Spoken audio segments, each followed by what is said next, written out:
So with the market volatility, I think there's no better time to be involved in the cover call ETF or income-oriented ETFs. And one of these ETFs, there's so many of them, but on this channel, I always bring to you the best of all, right? These are the one of the top. And today, just as usual, I'm going to talk about JPMorgan Equity Premium Income ETF. JP. This is one of the most popular ETFs, or income-oriented ETFs on the market out there. Because the good thing about this fund is not just because it has, it's more popular. It's popular for a reason. It's popular because it does give.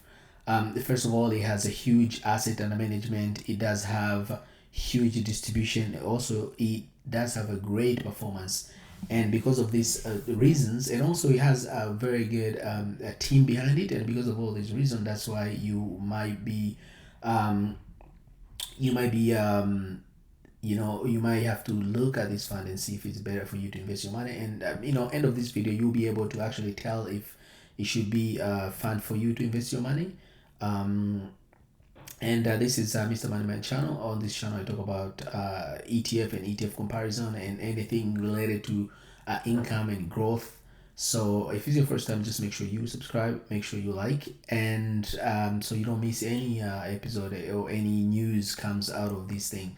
So today we're going to look at this JP Morgan Equity Premium Income ETF, and we are going to overview performance. We'll look at portfolio, and we're going to look at the dividends.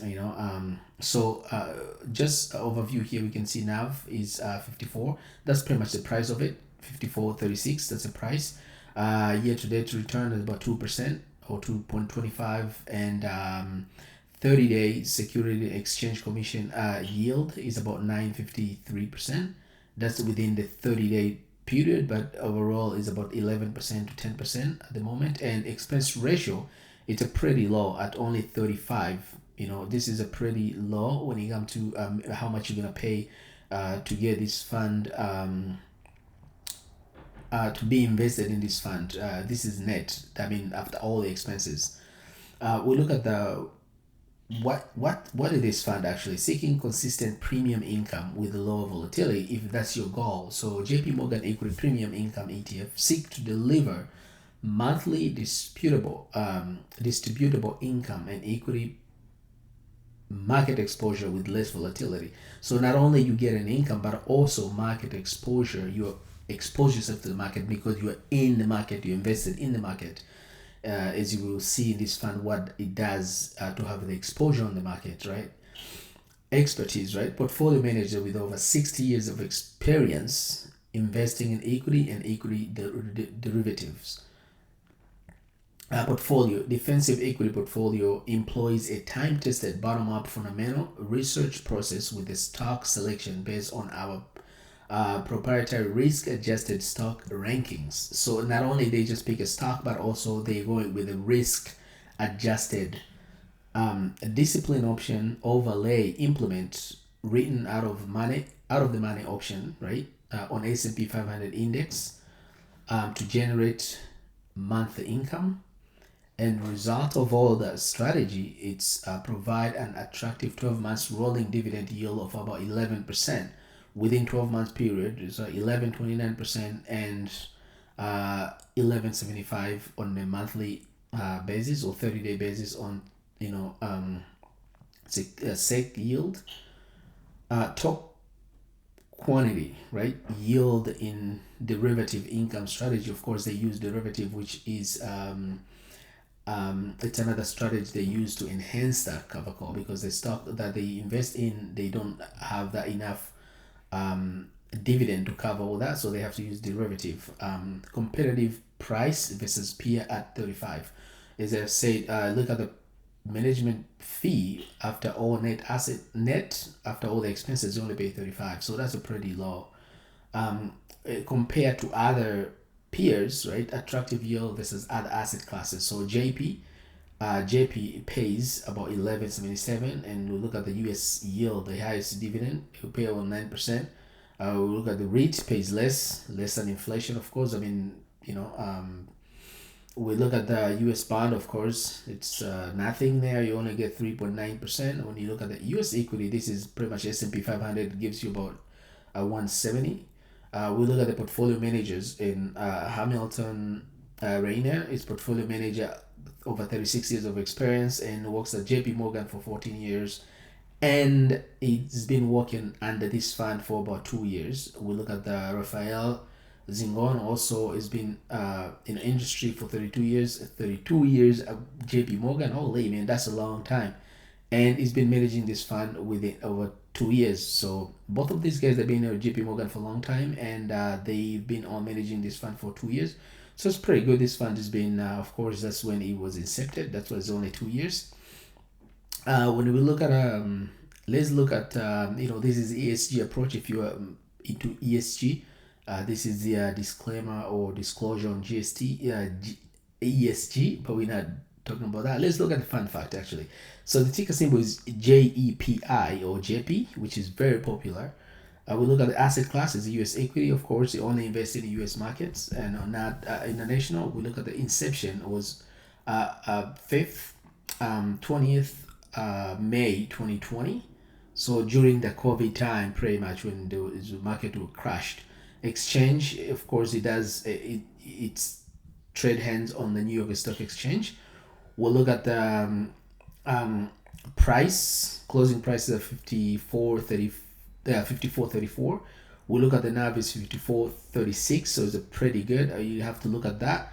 We look at the NAV, net asset value with the price. It's almost match. It's always more. You always have that 2 cents more than it is, So that's pretty good. You have to look into that. You don't want a NAV to be more than the price, or you'd rather have the price. You'd rather have the NAV more than the price by any margin. You don't want to have this to be way too much to be different. We look at the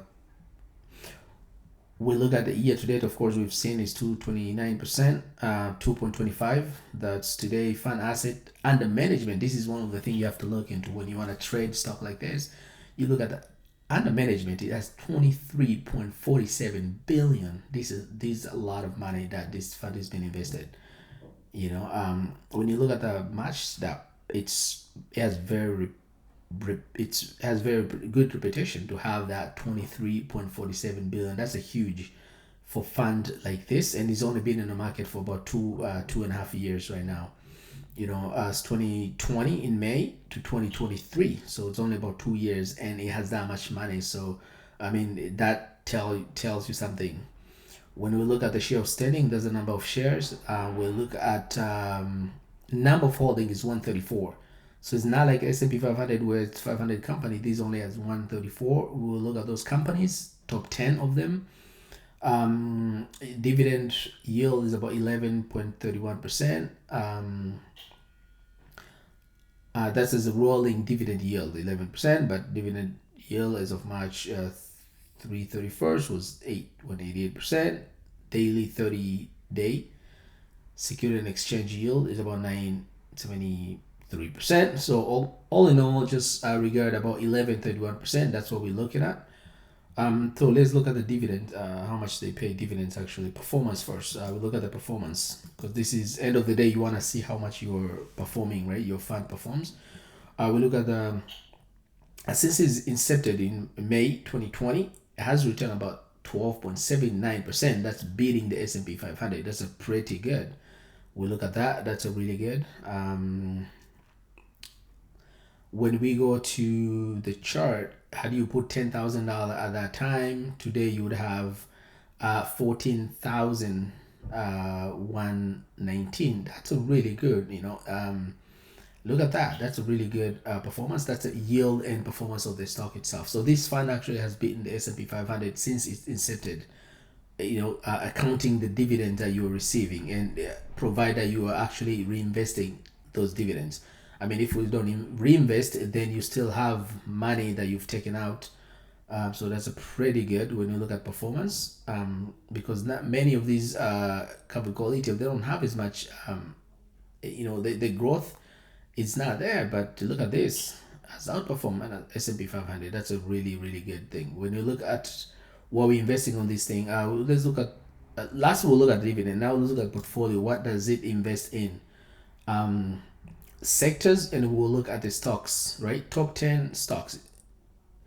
We've seen is investing in 134 stocks, and those stocks, and of course, turnover ratio, that buying and selling, of course, is 195%, because this is covered called ETF, so it's gone a lot. They change these stocks all the time. So, but right now we have Progressive Corp, we have AbbVie, we have Hershey, PepsiCo, Coca-Cola, Microsoft, United Health, Alphabet, MasterCard, and Visa. But you have to understand, next time you come, these not gonna be there, because there's always turnover, right? Because the writing call, sell and buy, is very active. We look at the sector exposure. We have communication service, consumer discretionary, consumer staple, energy, financial, healthcare, industrial, information technology, materials. We have others at 14%. That's a derivative. We have a real estate at 3. We have utility is at 5.9. So the biggest sectors are pretty much are industrials, healthcare, financial, and consumer staples, and of course information technology. Derivative comes part of it, but that's another strategy that they add into it. It's more of a leveraging, pretty much, so that's a pretty good. It's more diversified in all sectors, and also it does invest directly in some of these stocks that we've seen. We'll look at the dividend and capital gain. Since May, this is the history of dividend. If you look at, they just put here for 1 year only. So we look at the May 2022 to now, April. So they've been paying 46 cents, 51 and 1. At one point they paid up to 61 cents. That was like in June 2022. And then since then it came down to 57. So it does vary, but as we look at this history here, it doesn't actually go under 41 cents. So it's always been from 40, a higher 40, a lower 40 to 60 cents. So that's a pretty good if you invest in this fund, and that's a history of that. And when it comes to capital gain, you say this class has no distributed capital gain, so has not distributed yet. So because you have to be 1 year, then you can maybe after this year they will, but since it's accepted, it does not distribute any, but you get good dividend, and that's it for this fund. So there you have it. I really liked it, and I thought maybe I'll bring to you so you can see if you want to invest in this fund. And the name again is JPMorgan Equity Premium Income ETF, or JP. Thanks for watching, and till meet again. If you have any question, just make sure you leave your comment, and if it's your first time, just make sure you subscribe, because I always talk about this fund, and if there's any news and dividend changes and anything like that, so don't miss that. Bye bye.